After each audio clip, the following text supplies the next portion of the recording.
Ladies and gentlemen, welcome back. You're watching Sharp Edge News TV. Do me a favor, hit the like button, share, subscribe, turn up your notifications, follow. Welcome back. Welcome back to another edition of Sharp Edge News TV. Without any further ado, ladies and gentlemen, get ready to welcome a man of two powerful roles, publisher and editor in chief, SharpEdgeNews.com, and I, Chief Odokwetu of Aide Ogbese, Ondo State. Whether in the newsroom or the kingdom, is always a sharp edge ahead. Give it up for the legend, High Chief Oladimeji Abitogun. Welcome back, sir. Thank you so much, Ola. So nice being back with you. And let me appreciate our viewers all over the world and give them a special warm welcome. And I hope this week we'll have quality time together. Good to be back. Thank you so much. Welcome back, sir. Okay, all right, good. So we're just gonna go ahead and dive into this week's edition of SharpEdgeNews.com special, if you will. Thank you very much. This week, we'll deal with situations that border on the way the tensed political situations all over the world, the tense political mood all over the world, the way this is getting people all on edge. It may look like there is no fallout from wrong and not well thought out decisions often taken by political leaders anywhere in the world. On the contrary, we know that some of these decisions have unintended consequences. Or how does one begin to express some degree of understanding, or say, how do we continue to grapple with the ramifications of grown up men, women making sins while in transit at minor and major airports all over the world? It's just because something is given in terms of mental health. Somebody will want to question my requisite degree in talking about issues that border on the, neuropsycho psycho state of mind of a people. Well, that's not the issue here.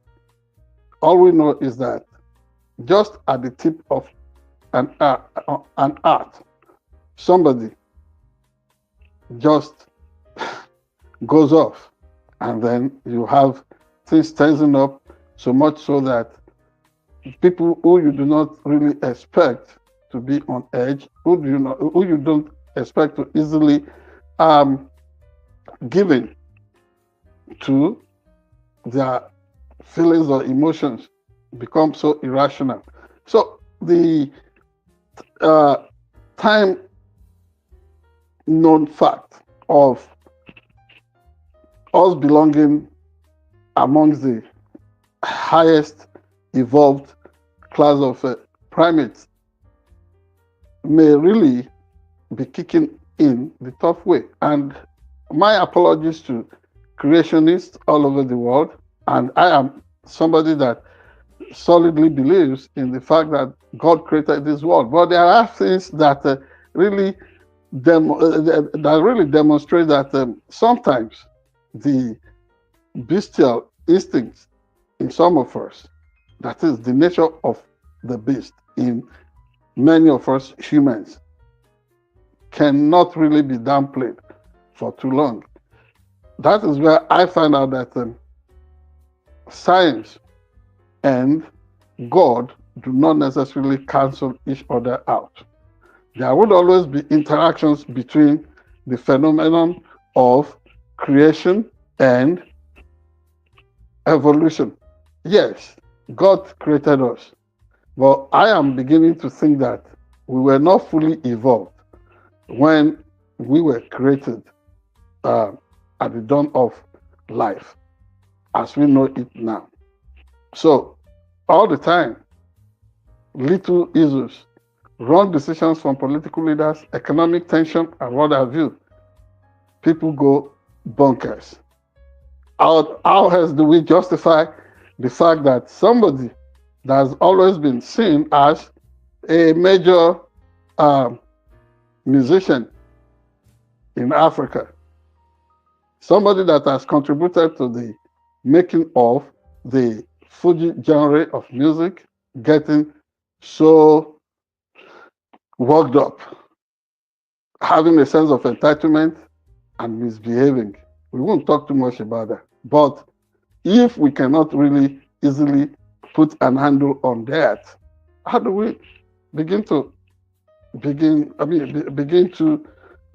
handle our understanding of a middle-aged woman traveling innocently, instructed that, oh, your device, say your handheld phone, can just be turned off. And then she decided to use the option of putting the phone in flight mode, which is acceptable anywhere in the world. But look at the fallout of that. It means people are really seriously on edge everywhere, which is why, whether in America here or in Nigeria there, elsewhere in the world, political leaders must be cognizant and must be aware and conscious of the unintended and intended consequences of decisions they take. People are tensed up. Look at the soaring inflation in the United States, which anybody who is rational and reasonable will agree that this may not be sustainable. And in no time, it is a well-known fact that people will want to begin to gravitate away from the United States of America to wherever things could be better. Yes, people may just be coded about it, but things are really getting so messy economically, whether on the macro scale, that is national level across the United States, or in terms of personal economic realities. How does a given decision, how does it affect somebody's spending power or ability? How does it affect one's pocket, household decisions? Whether we like it or not, this is where we are at the moment. And part of the turning wheel of history in the world in which we live presently is people who were wrongfully offended at some point in history, turning around to begin to be unkind and mean to fellow humans. I really cannot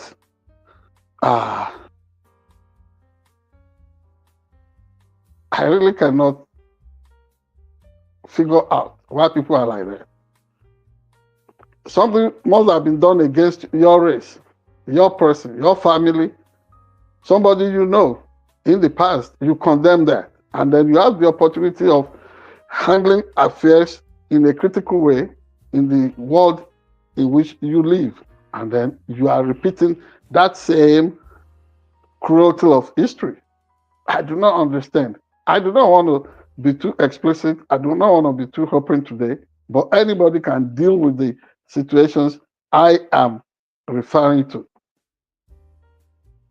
Whether in the conflict between Israel and Palestine, whether in the saddle of leadership in Nigeria, where somebody in the recent past complained about the shenanigans of a sitting government, but is given the opportunity to run the show today. What are the people getting? Raw deals or since that people can really say, oh, this is good governance. And then this could also apply to individual homes. I'm not going to break it down, like I said, too much. But this is a big pie. You can take the slice that you think concerns you on a personal basis and then deal with that situation. If you do not like the ugliness of a face in the mirror, do something about what you see. That's all I would say this week, in the hope that we will be thoughtful, we will be able to look inwards and try to affect our world for the better. Thank you very much, Ola. Good to be back. Welcome back, sir. Welcome back, sir. All right. Without any further ado, we're just going to jump right into some of the trendy stories around the world. In the meanwhile, do me a favor. Hit like, share, subscribe, follow, turn up your notifications so you're notified whenever we go live. And we will be right back.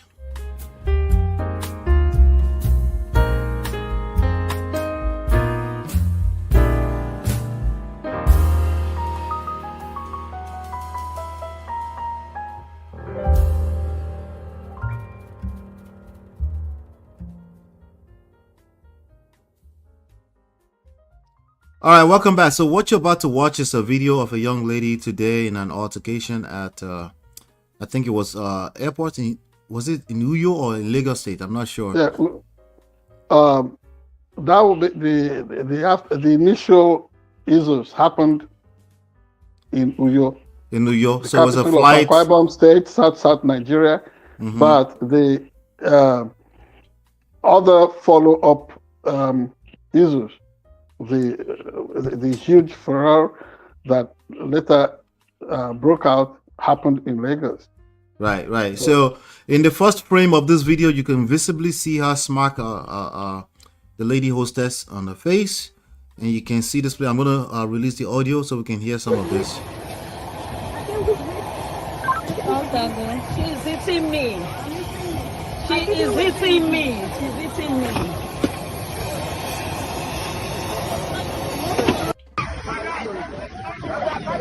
Hear me. Hear me. You know the thing is, even while she was coming and speaking, nobody could hold her. Like nobody. So in some other videos that we obviously cannot play here, you could see her being dragged out of the aircraft. They like almost stripped naked while they were pulling her out of the aircraft. You can actually not here now, but you can visibly see unfortunately her private parts. They were pulling her, and I kept asking myself a question: is there no security agencies with handcuffs, even if you want to arrest a person? Is there no dignified way to do this? But anyway, this particular story. Just a few days ago, you can there was as mentioned earlier on, a very popular musician out of Nigeria, Kwam. He eventually tendered an apology. Let me just play the apology, then we'll talk. Good afternoon, gentlemen and ladies of the press here present. I am here to make clarification of the incident that happened on the 5th of August 2025 at Nnamdi Azikiwe International Airport local wing while about to board aircraft from Abuja to Lagos. The incident is highly regrettable because I have contributed the better part of my life in the past 50 years to the growth and development of Nigeria, my country, art and culture, both in and out of the country. I've been a good ambassador of this great nation, in and out, in very many ways. Somebody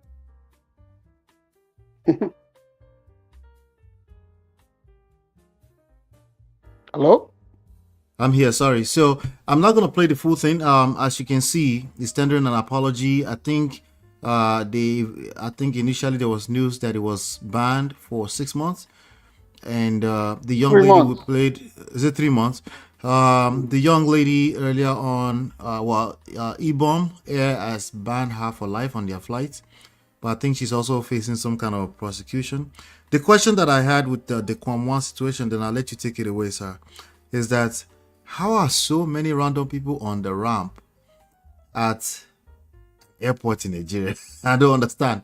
What's going on here? Yeah, Take thank it you away, very sir. much.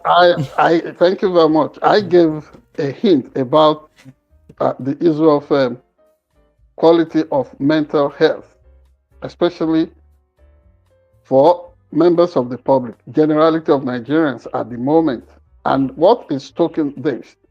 What people are looking at, what people are fixated on,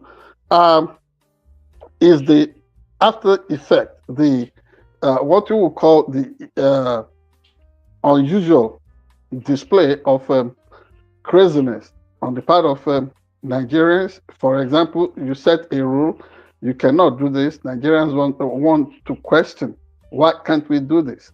Of course, people have been pushing this democracy of a thing as the ideal or the best ideal of governance. And if I would paraphrase somebody like a late political sage from Nigeria, the late Chief Obafemi Awolowo, he said the best or the most benevolent dictatorship is worse than the best democracy. So we, in our various formative years, whether through history class, through government class or civics, were taught of the romantic ideals of democracy, but people often forget to push on the fact that democracy or love of freedom itself comes with responsibilities. And so where somebody's right begins, that of someone else stops. Where that of somebody stops, that of another person begins. If all these things are properly laid out and impacted through whatever what's it called? Agencies of socialization, whether through home education or through formal education, people will know better. And there is a body in Nigeria known as National Orientation Agency. These are some of the things they should be pushing ordinarily. However, let's talk about the misdemeanor. That's the way I love to classify it by both King Wasiu Ayinde Marshal the first, because the man you call Kwam 1, people do not understand most times that that's the way he decided to abbreviate his what's it called? His stage name, his stage title, King Wasiu Ayinde Marshal, you know. But he later told us that he was born as Omobolahun Anifowose, and so on and so forth. And he has also told us that his father's house is in Fidipotemole in Ijebu-Ode. By way of background, he made a beautiful presentation at his so-called press conference where he tendered apology. But let me say, the apologies tendered by King Wasiu Ayinde Marshal is half-hearted. He apologized to Bola Ahmed Tinubu. He apologized to the Minister of Aviation, FAAN, big people, because it's still the same mentality of being a big man. Who are you to talk to me? That got him into the entire avoidable imbroglio. Now, in that presentation, where did he apologize to the rank and file of the aviation, the airport officials that he had direct confrontation with? Because that's a mentality that these people are way too unimportant. I mean, people that are not special in any way. They are not important personalities. He could not apologize to them directly. Yeah, these were the people he had that confrontation with. And people should get this right. apology should be and to be clear, sir, they said he poured water on people.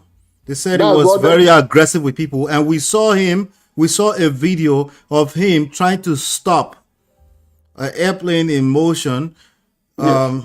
You know, those are some of the crazy things we saw. That when you weigh that against the promise of democracy, rule of law that Nigeria ought to embrace as a corollary to the civil governance, the civil democracy that we say we have in that country, you will understand that the thing is not hard enough. The level, I mean, the playing field is not level for everybody. It's a country where there is a standard for people who are high. For the have and the have-nots, and different for the have-nots. No, you may not even have, but it's beyond the economic fascism issue that you have mentioned there. It's about the quality of, I mean, embracing the fact of equality before the law, equality of all souls.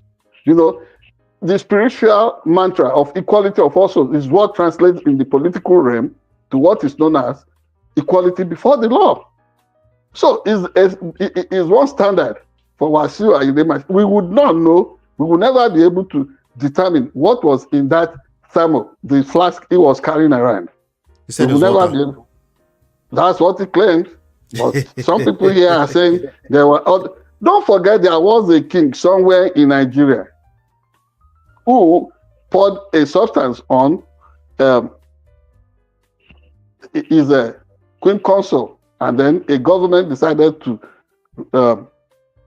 remove him from the throne as a king in one of the southwest well-known kingdoms. So I don't want to be too specific because this is about the double standard with which people apply the rules in Nigeria. And look at the ambiguity, the irregularity, the impunity with which people were coming out to say, oh, Wasiu has apologized. Who did Wasiu apologize to? Not to the what's it called? Aviation officials at the airport that were directly assaulted. That were directly assaulted. Sorry to interject you, sir. We heard audios of him saying nobody gets away with this kind of stuff. He said nobody gets away. That is where I'm going to. Okay. You know, way back, during the struggle against some of the harsh policies, especially structural adjustment program (SAP) that Babangida introduced. The then Minister of Information in Nigeria, Chief Alex Akinyele, started saying ugly things about the well-known professor of literature and Nobel laureate Wole Soyinka, saying, "Oh, he's always criticizing the government. After all, he's enjoying perks of office as chairman of a Federal Road Safety Commission and all that." And Professor Soyinka, who was a university teacher at Ile-Ife to Chief Alex Akinyele, said, you know, Akinyele is on drug. And for the journalists who were interviewing, he decoded, he broke it down. He said, it's the unusual kind of drug, not the one you are thinking of. It's called Ojuorolari. You see, the problem of people like King Wasiu Ayinde Marshal is the Ojuorolari syndrome. And yes, people are looking at his material wealth, is well known, is a prodigy when it comes to compositions and stage performance as a juju, as a juju musician. But the Ojuorolari syndrome is in this sense of entitlement that the man who is the president in Nigeria today is our own, is Yoruba man. But in the final analysis, Bola Ahmed Tinubu is everybody's president in Nigeria. Is Nigeria's president, not Omogbolahan Anifowoshe's president.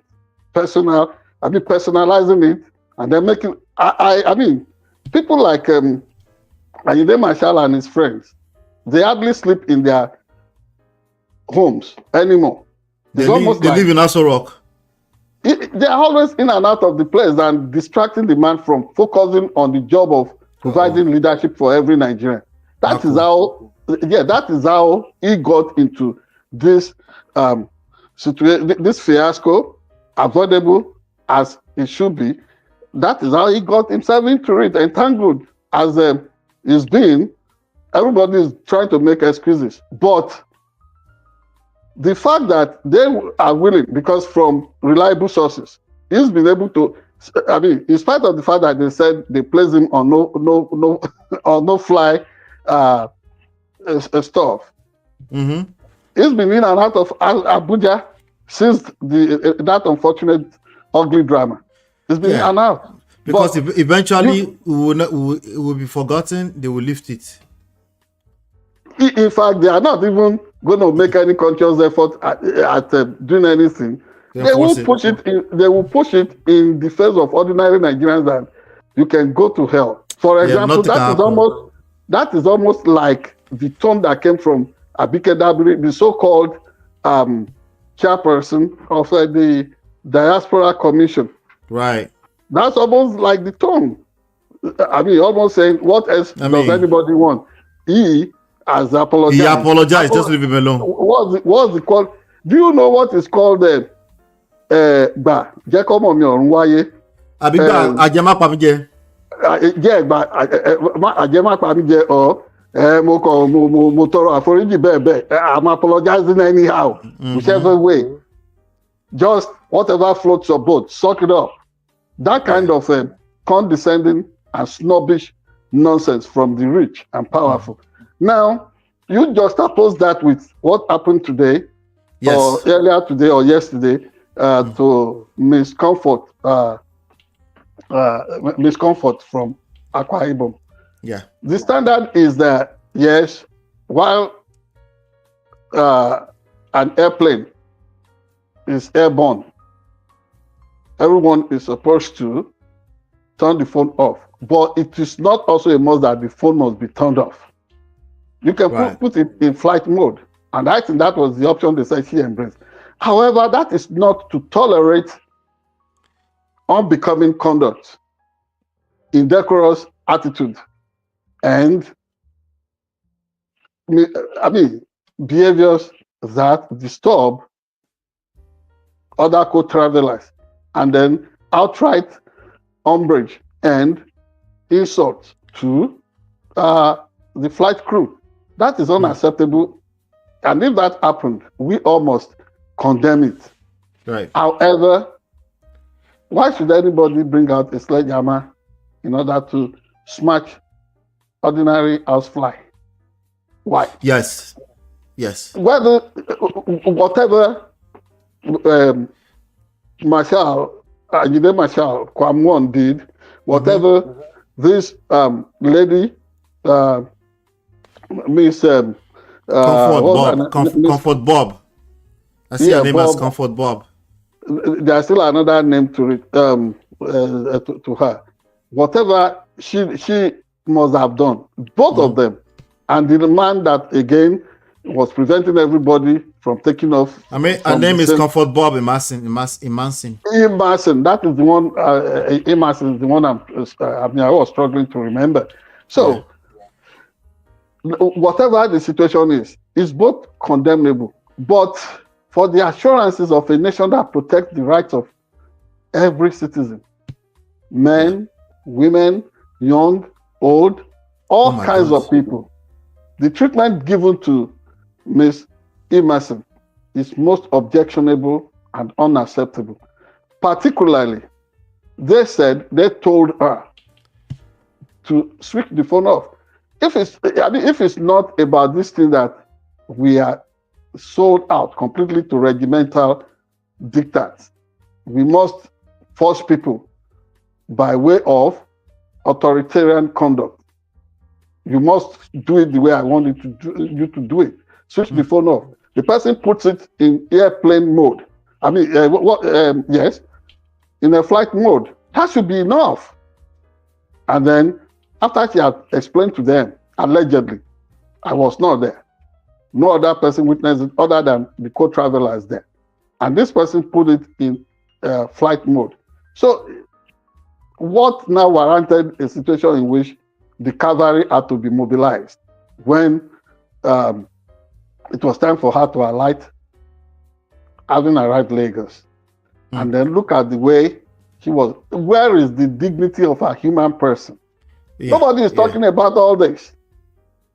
You see, I was talking of how people got to this situation. You know the way people who have to travel by way of domestic flight in Nigeria, how they get violated anyhow. The arbitrariness is too much. There is no integrity about the way domestic aviation is handled in Nigeria. You can arrive at an airport for a flight that is supposed to take off 7 a.m. and sometimes without anybody apologizing to you, you are still sitting down for 6-7 hours. These things walk people to that stage in which they are like, okay, we must go into resistance mode.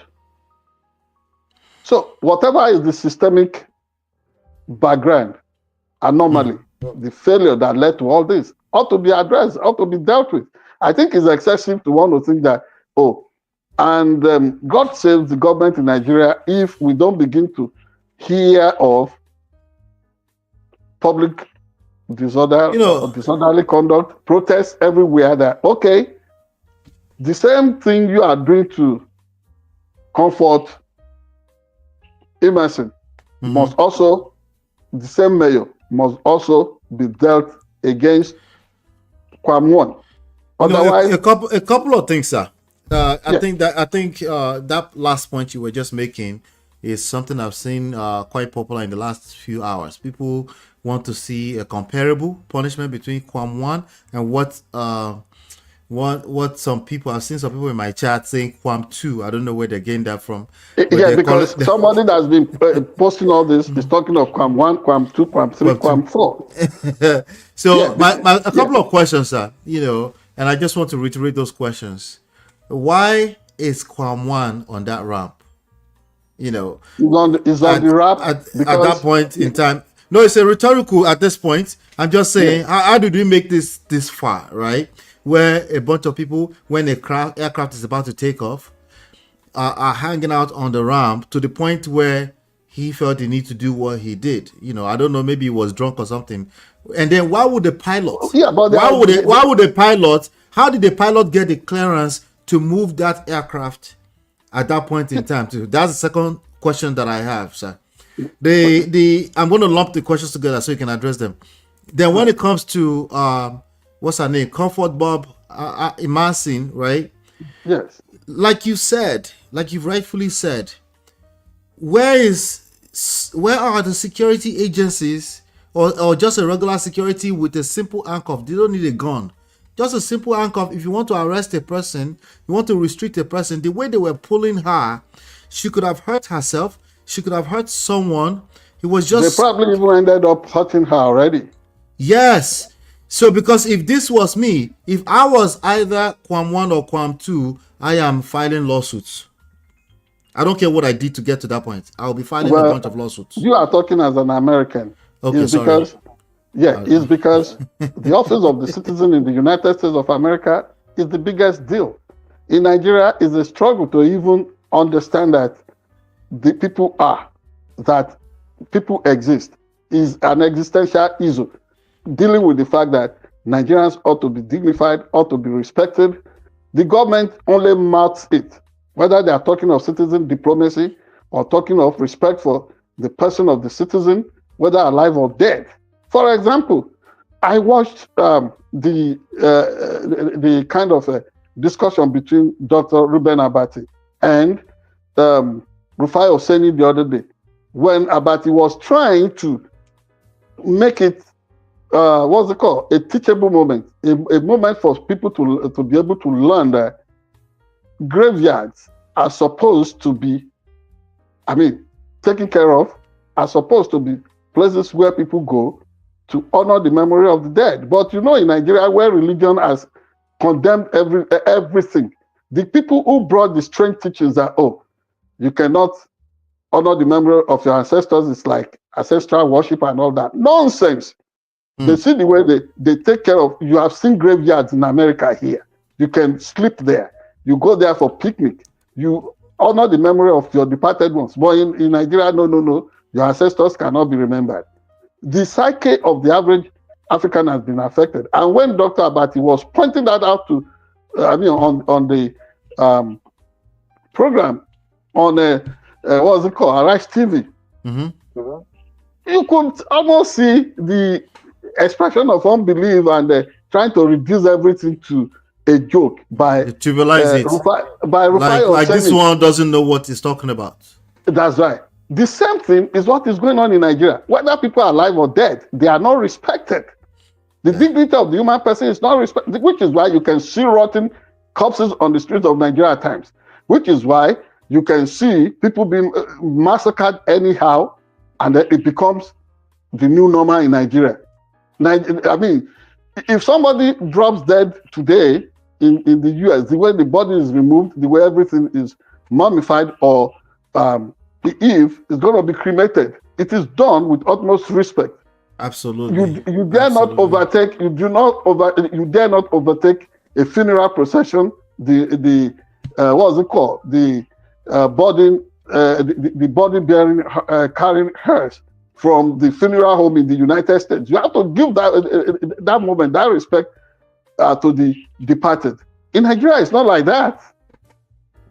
It's not like that.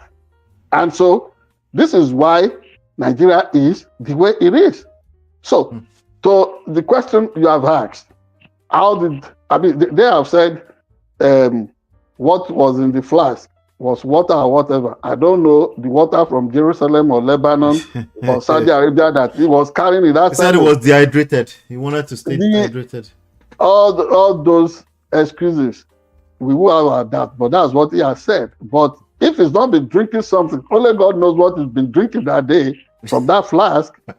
He would not be that. He would not be acting like a loose cannon there. That is Wasiu Ayinde for you. And I may not know him one-on-one, and I don't really care, but I used to enjoy his music. I think my friend, Dr. Olasendebelo, introduced me to his music, and you know, all those things.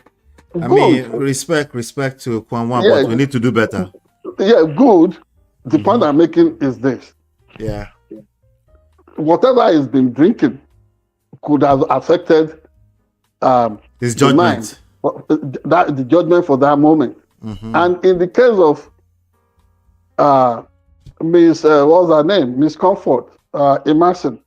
Right. Honestly, that is a fundamental statement on the way ordinary Nigerians without name recognition, who's not connected to someone big, that's what they get. And some people have tried to drag her, saying, "Oh, she probably." No, I mean, you know the stereotype they push on ladies, whether they are raped or they are violated or victimized. Easily, people conclude. But what was she doing too? No, what was she doing too? What was she wearing too? She wasn't wearing a bra. She wasn't wearing a bra. She also smacked the hostess in the face. We saw that, but all of that we can only interpret those out of context. Aggravation. We don't know the full context of what happened. When people are aggravated and they were the ones, you know, they were acting like I mean, what that lady faced today was a mob attack, a mob action. Like you were asking, couldn't have been a simple process of getting law enforcement, arresting her. You're under arrest. Everybody just swarmed, just mass on the. They dragged her like they were dragging a goat. And so, the long and short of this, the option for Nigeria. Let me. Is to me things like this are very simple. Everything that she did can be easily taken out of context. What the institutions did, we saw the context. There's no reason why they should ever be. So let me tell you how people, ordinary folks, win in this kind of situation. And I'm talking from experience, not losing my cool. For example, I was on the queue in the airport in Nigeria, the same Nnamdi Azikiwe airport, and we all had been waiting. I think twice this happened with the late Dr. Olushola Saraki. We were all seated in the plane, and for almost an hour. They said, oh, a VIP was coming, and they delayed the flight. I said, so who is this VIP? When he came, I was almost losing my cool. So this is how you're going to provide it. That was the circumstance in which I first met the in which I first met the personal lawyer to Rufai, and he really came to me that day and spoke with me responsibly. Since then, we connected. Lawyer Mustafa. Now, the second encounter I had with that kind of charade in Nigeria at the airport. We were in that same Abuja airport, and then the man who later became Minister of Niger Delta Development, Senator Alasho Adura, was almost coming, and all of us were on the queue. He just backed on to the front. I went to confront him. Sir, you go back to the back of the line of the queue. Yes. Now you're acting like American. Now you're acting like an American. No, not just that. As a visionary, at that time I was a visionary young Nigerian, and the man who has been lucky to bag the first PhD in what's it called, space journalism, Felix Ali, was there that day, and there were other notable Nigerians. You know, I said, you have to go back to the back of the line, sir. So because you are commissioner this or that, is that the reason why you will not? It's excellency. What excellency? There is no excellency in public misconduct. There's no excellency in public misconduct. So this is why this matter as it is. If they are going to make Miss Comfort Emerson face prosecution, I think King Wasiu Ayinde Marshal the First also must be prosecuted. It does not matter what people like Abike Dabiri are coming in to say, because she's always finding justification for everything. She's never lived in the diaspora, but she's the chairperson of Diaspora Commission. Good luck to her. If that is the not today, but not today. I'm not even going to wait because we need to move on to other story. I was about to ask you what diaspora. What exactly is this office again? Honestly, I do not understand. Just food for the boys, food for the ladies. Let's move ahead. Thank you so much. Moving on. Hit the like button, please. Shout out to Marriott. Marriott, I see you. Hit the like button. Let's move on to some other trendy stories around the world. We'll be right back.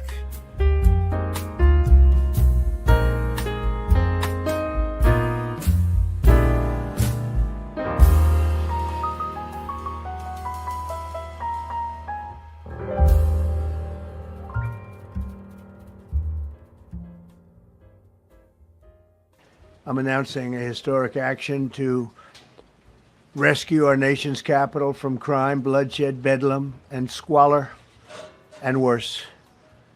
This is Liberation Day in D.C., and we're going to take our capital back. We're taking it back under the authorities vested in me as the President of the United States. I'm officially invoking Section 740 of the District of Columbia Home Rule Act. You know what that is? And placing the D.C. Metropolitan Police Department under direct federal control, and you'll be meeting the people that will be directly involved with that. Very good people, but they're tough, and they know what's happening, and they've done it before. In addition, I'm deploying the National Guard to help reestablish law, order, and public safety in Washington, D.C., and they're going to be allowed to do their job properly. Our capital city has been overtaken by violent gangs and bloodthirsty criminals, roving mobs of wild youth, drugged out maniacs and homeless people, and we're not going to let it happen anymore. We're not going to take it.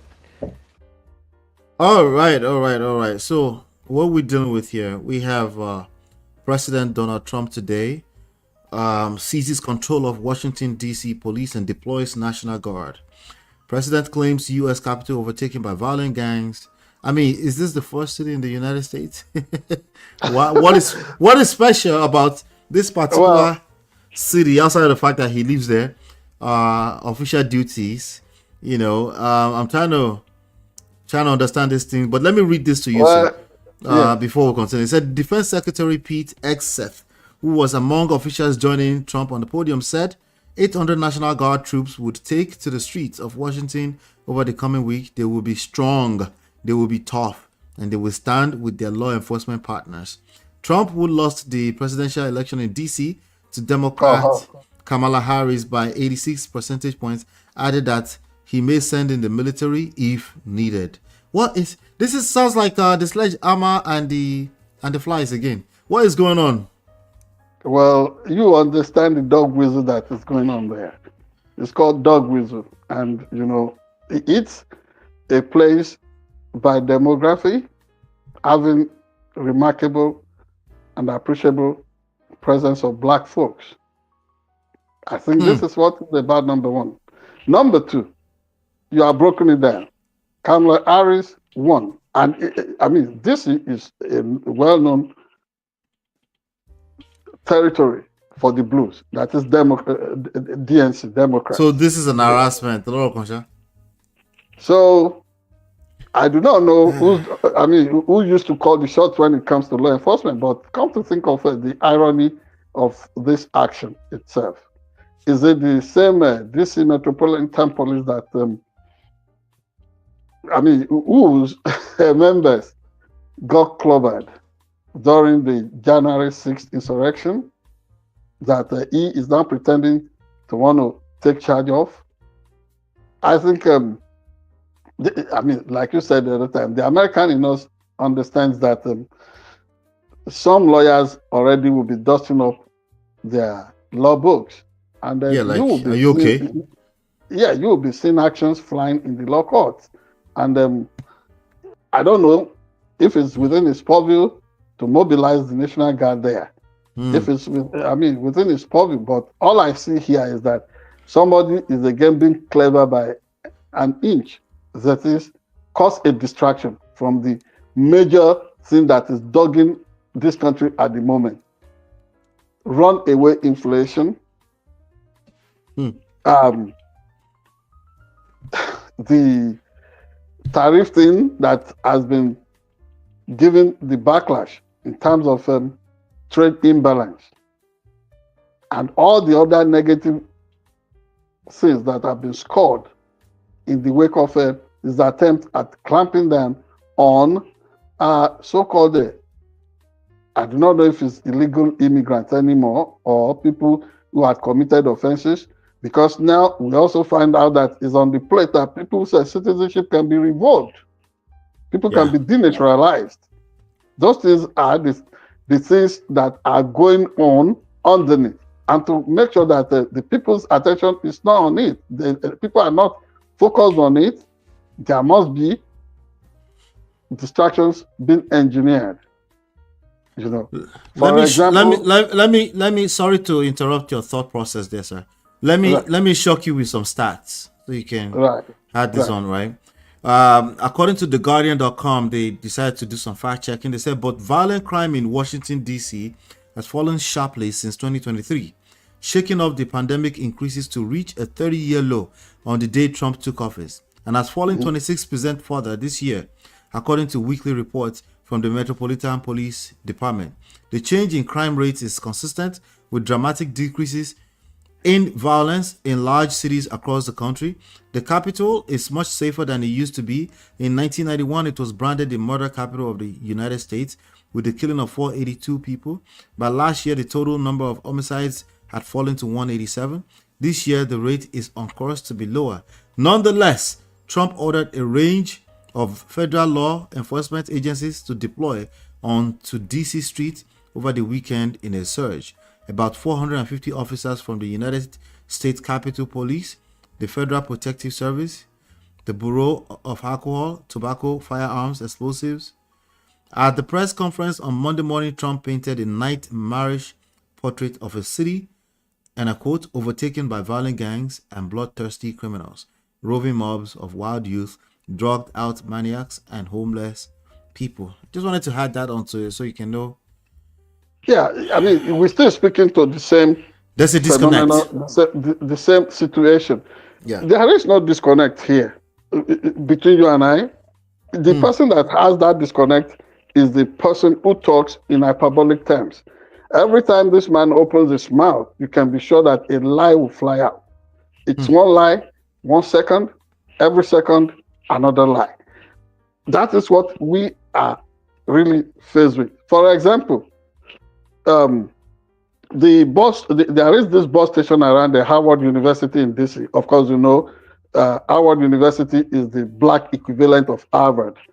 And there was this occasion when I and some of our journalist colleagues went there to attend some events. And we've been given this picture of, at that bus station, it's always violent and all that. But we went there, we came back, no incident that we could say was untoward. Nothing like that happened. And so this is nothing other than trying to flex some muscle. This is nothing other than trying to intimidate and then to really enjoy this air of authoritarianism, maximum rule, maximum power. And he has enablers. He has enablers.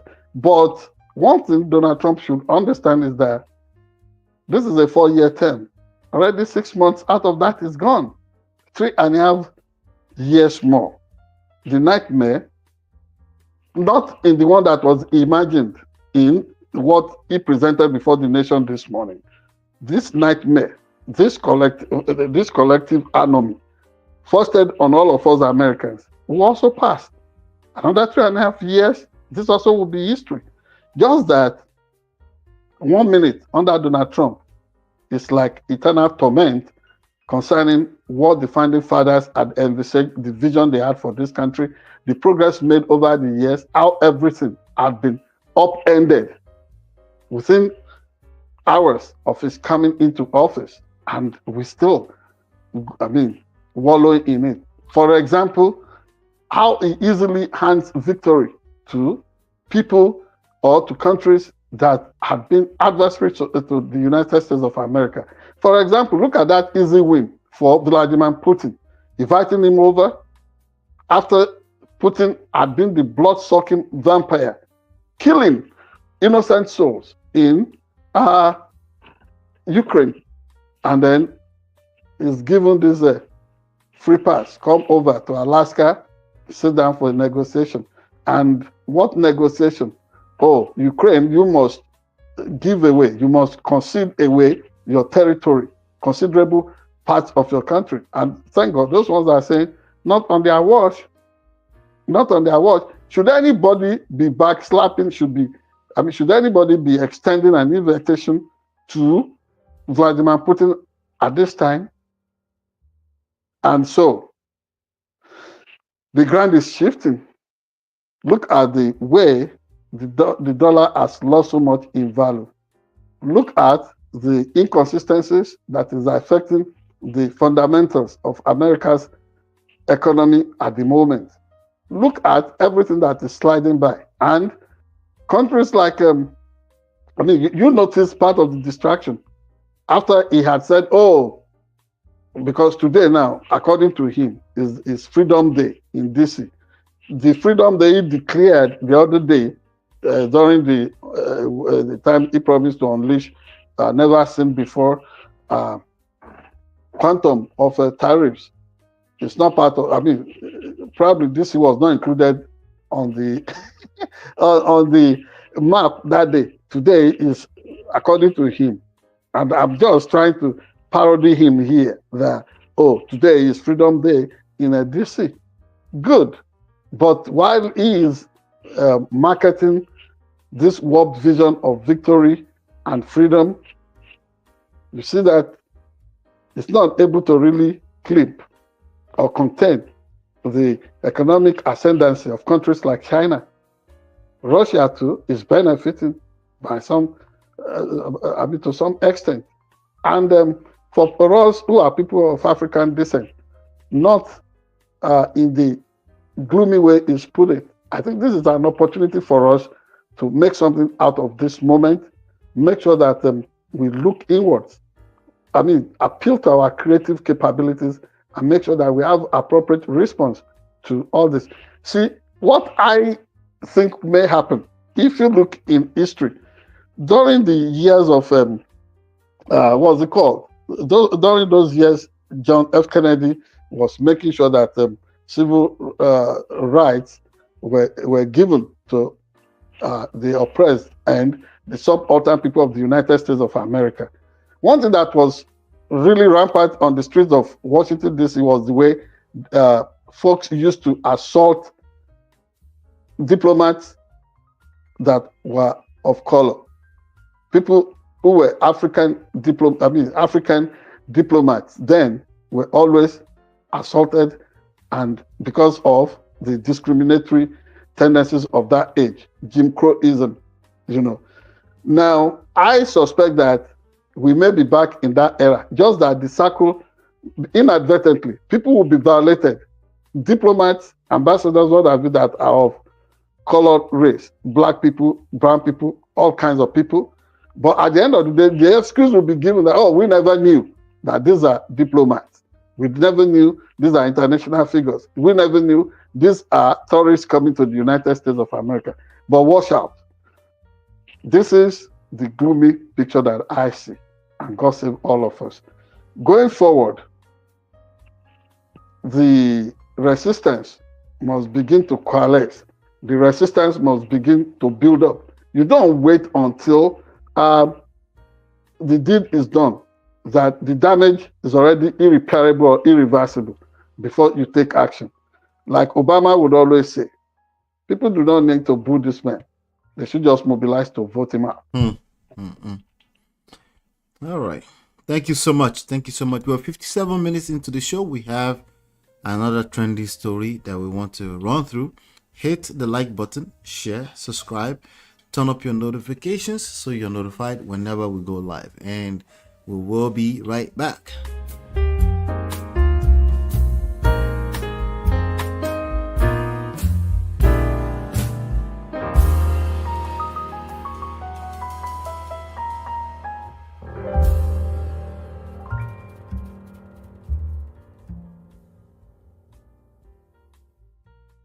Welcome back. So our title story of this week is going to be a very brief one.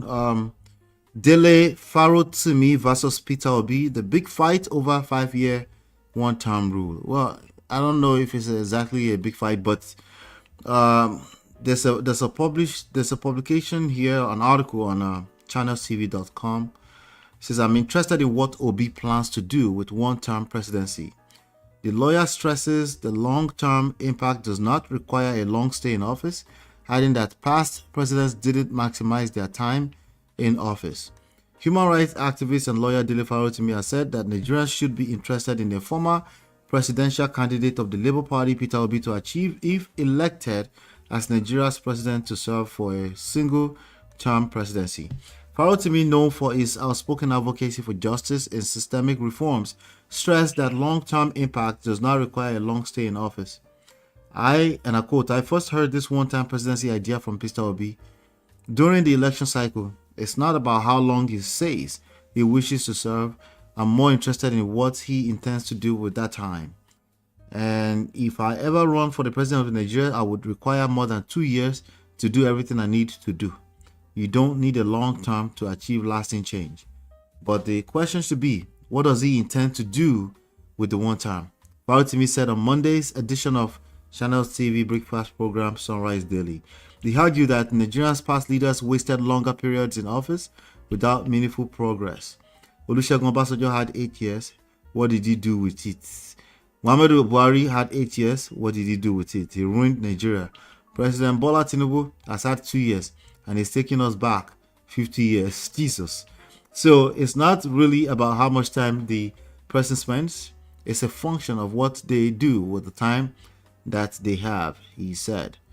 Obasanjo was Nigeria's president from May 1999 to May 2007, while the late Buhari was in office from May 15 to May 2023, when he handed over to former Lagos Governor Tinubu. So my own very simple question about this one, sir. Yes. This Peter Obi has been talking about this one-time thing for a while.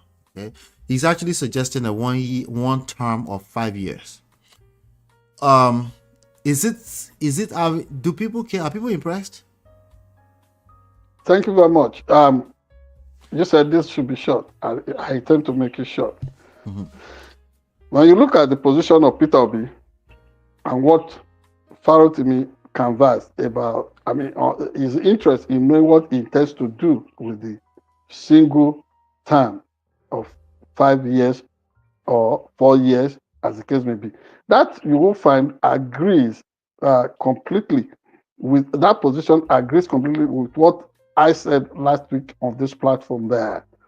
You do not need eternity to impact anything. For example, the man of history, whether we like it or not, in the United States today, President Donald Trump, immediately he got into office. Look at the undoing of things that have been put in place, the structures, the political structures, what's it called? The system that had been in place for decades, if not centuries, the way he got everything imploded within hours of being in office. I think that is, yes, that may be from the negative folio, but on a positive note as well. For somebody who wants to be impactful, to come into office and do whatever he has to do within the first hour, hitting the ground running, I think it's not difficult. It's not difficult. Yes, there will be this deliberate step at making sure that the attitudinal discipline, the appreciation, the mental magnitude is there. That people are in tune with what he intends to do for the nation, where the direction he wants to take the nation. But Chief, we know Chief, the critical mass of the people. But Chief, we know that it's easier to the point you just made. We know that it's easier to destroy than it is to build. Well, here somebody has to make sure that the mind is tuned towards building up positively. This is it. Like I said, I intend to make it short. That's okay, but I'm trying to get the. That's why I asked. You know, yes. Is this impressing? Is this impressing the what do you call it? What do you call it? Electoral. What do you call it? The people that want to vote. The electorate. Is this impressive to them? Do they care? Why are you asking for we want you to do 2 terms. We like you and we want you to be there for 2 terms. Nobody is asking anybody to do 2 terms. They are the ones trying to turn it to the convention to make it like, oh, it's normal. The Constitution recognizes 1 term of 4 years, but it also recognizes that there could be maximum of 8 years if that mandate is renewed. For example, a man who campaigned the other day saying, oh, if I'm not able to generate electricity, you have the right not to vote me back into office. Why?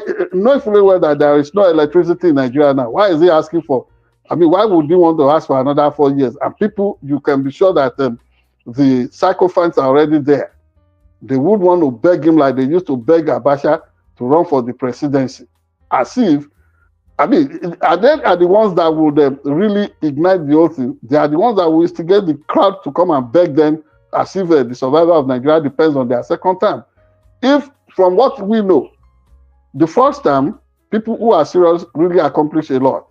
The second term of 4 years that would extend the tenure to 8 years is always for people to steal as much as they want. That is when they like who? Like you said, people that put their accomplice like who? The examples are there. What I know as an experienced journalist from Nigeria and who has practiced extensively in that country, people, the first 4 years, if they are not fixated on 8 years, the first 4 years, they do wonders. The second term of another 4 years, what they do is to want to recoup everything they invested in getting into office, and they steal the place dry. I hope my point is clear. No, that's clear now. If somebody is not, it's enough luck on the part of anybody to win the first time that race to the presidency. It's enough luck. And for somebody who does not want to gain the entire world and lose eternity, what else? Somebody thinking of spending 8 years. You know how many Nigerians there are on the face of the earth?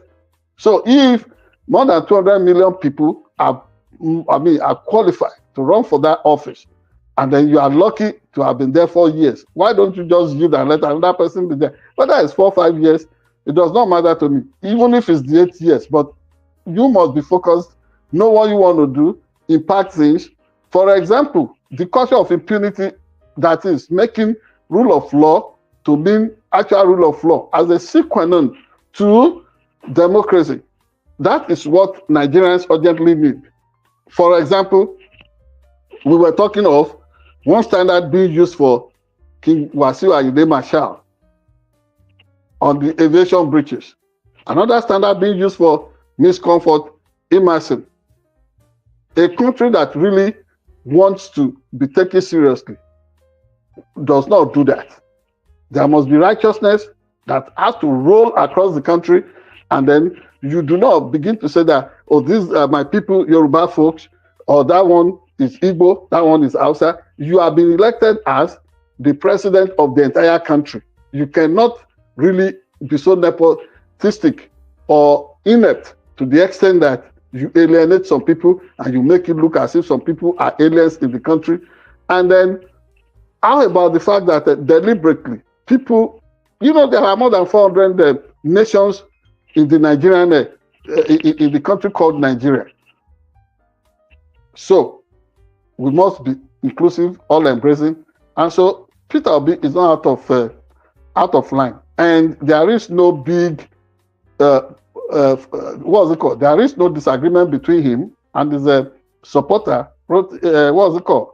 Dele Farotimi. Yes, Dele Farotimi concerning this. Only Farotimi is just saying he wants to know what's the detail. What he would want to do.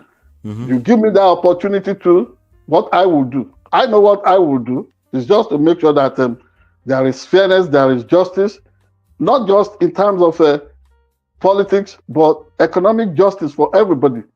And then access to the nation's wealth, and focusing deliberately on empowering the youth, the critical productive demography of the country, while not spiting the old people that people love to insult these days. You need the wisdom of the old people too, but not the wisdom of stealing.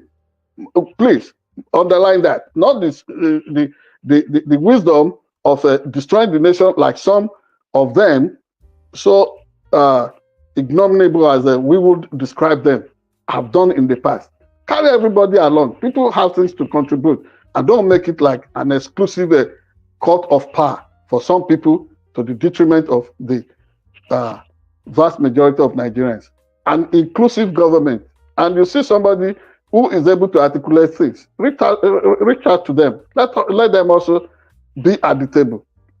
And it must be a round table, not that you set one high table and then some people cannot come. Look at the way they have turned them, Aso Rock Presidential Villa, to where they hold political events, shunning out people. They shut the door, the gate, in the face of the necessary people, the poor, the masses of Nigerians. How many Nigerian poor can be allowed to go through the first pilot gate, second pilot gate to Aso Rock Presidential Villa? It's almost like an exclusive secret court now. Everything is done within the principle of Aso Rock Presidential Villa. I think Peter Obi knows what he wants. I'm not a politician. He knows how to articulate his views. And he's been going around marketing himself effectively. Instead of calling him names, denigrating him, and saying stuff about him, these people should react creatively in a robust fashion to whatever Peter Obi is articulating. Thank you. Thank you so much, sir. Thank you. I appreciate you for that apt delivery. Join the conversations. Join the conversation. Again, shout out to Marriott for joining us today. Join the conversations in the chat. Let's know what you're thinking about. Share your thoughts. Join the conversation. But more importantly, please help us like, share, subscribe, and follow everywhere. Let's get the show up and running. Share everywhere. WhatsApp, Facebook, everywhere. TikTok. feel free to grab these clips and share them around. But let's keep the conversation alive. Hopefully you've been enlightened and educated. We'll see you on the next one. Take care and God bless.